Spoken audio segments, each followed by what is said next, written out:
Good morning my dear friends. என்னோட பேர் சௌஜன்யா ஸ்ரீதர். இந்த பிசினஸ்ல நான் யூனிவர்சல் கிரவுண்ட் டைரக்டரா இருக்கேன். இந்த பிசினஸ்க்கு வர்றது முன்னாடி சாதாரணமான ஒரு ஹவுஸ் ஒய்ஃப் தான். இந்த பிசினஸ் இல்லைங்க, எந்த ஒரு பிசினஸ்லயும் எங்கும் ஜாபுக்கு போன ஒரு எக்ஸ்பீரியன்ஸ் எனக்கு கிடையாது. எங்க ஹஸ்பண்ட் ஒரு பிரைவேட் எம்ப்ளாய். அவர் பிரைவேட் எம்ப்ளாயா ஒர்க் பண்ணும்போது பல பிசினஸ் பார்ட் டைமா ஒர்க் பண்ணாரு. ஆனா எங்குமே லாபம் வரல. அதுக்கப்புறமா ஓமன்ல ஒர்க் பண்ணிட்டு வந்தாரு.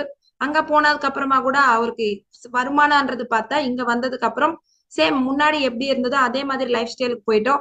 அடுத்து ஏதாச்சும் ஒரு பிசினஸ் பண்ணலாமன்னு பிசினஸ் பண்ண ஆரம்பிச்சாரு. அந்த காலகட்டத்திலே எனக்கு இந்த ஆப்பர்ச்சுனிட்டி கிடைச்சது.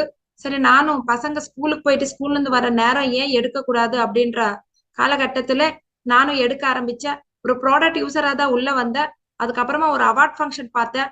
அந்த அவார்ட் ஃபங்க்ஷன்ல நிறைய பேர் சாதிச்சவங்களே நிறைய ஹவுஸ் ஒய்ஃப்ஸ் இருக்காங்க. இப்ப நம்மளால ஏன் முடியாது அப்படின்னு சொல்லிட்டு முடிவு எடுத்தேன். அங்க இருந்து இந்த பிசினஸ் ஸ்டார்ட் பண்ணேன். 375 ரூபாய் அப்படின்னு ஆரம்பிச்ச என்னோட வருமானம் ஒரு 10,000 வந்தா போதும்னு நினைச்சேன். அந்த 10,000 ஆயிடுச்சு. அடுத்த 20,000 40,000 ஆகி 50,000 ஆகி 1,00,000 தாண்டி 1,66,000 என்னோட ஹையஸ்ட் செக். ஆவரேஜா 1,400,000 நான் வாங்கிட்டு இருக்கிறேன்.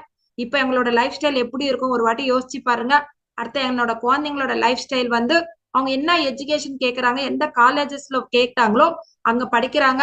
அடுத்தது பாத்தீங்கன்னா foreign trip, Bali, Indonesia, Abu Dhabi, Dubai, Thailand, Malaysia cruise கப்பல்ல போயிட்டு வந்திருக்கோம்.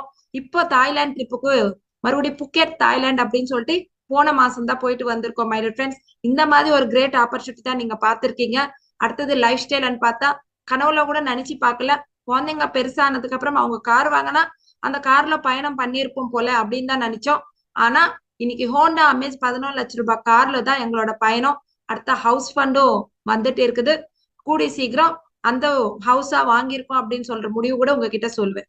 ஓகேவா? இதுக்கெல்லாம் காரணம் சும்மா இந்த பிசினஸ்ல ஜாயின் பண்ணா வந்துடலங்க. இந்த பிசினஸ் என்ன பண்ணணும், எப்படி பண்ணணும்னு சிஸ்டமேட்டிக்கா ஒவ்வொன்று விஷயம் ஆர்எஸ் வின்னர்ஸ் அகாடமில நம்மளுக்கு கத்து கொடுக்குறாங்க. அந்த சிஸ்டத்துக்குள்ள எல்லாரும் ஜாயின் பண்ணோம்னா எல்லாருமே சக்சஸ் ஆகலாம். இன்னைக்கு நான் மட்டும் இங்க அச்சீவ் ஆகல, நிறைய பேர் இங்க சக்சஸ் ஆயிருக்காங்க மை ஃப்ரெண்ட்ஸ். நிறைய பேர் கார் அச்சீவ், என் டீம்ல ஒருத்தர் இப்ப குழுவுல கார் அச்சீவ் பண்ணிருக்காரா. நிறைய பேர் கார் ஃபண்டுக்கு இது ரீச் ஆயிருக்காங்க. அடுத்தது ஃபாரின் ட்ரிப்பும் நிறைய பேர் வந்திருக்காங்க. அப்ப நான் மட்டும் ஜெயிக்காம இங்க நிறைய பேர் ஜெயிச்சிருக்காங்க இல்லையா? அதுல நீங்களும் இருக்கலாம். கை கொடுத்தீங்கன்னா எல்லாரும் சேர்ந்து ஜெயிக்கலாம்.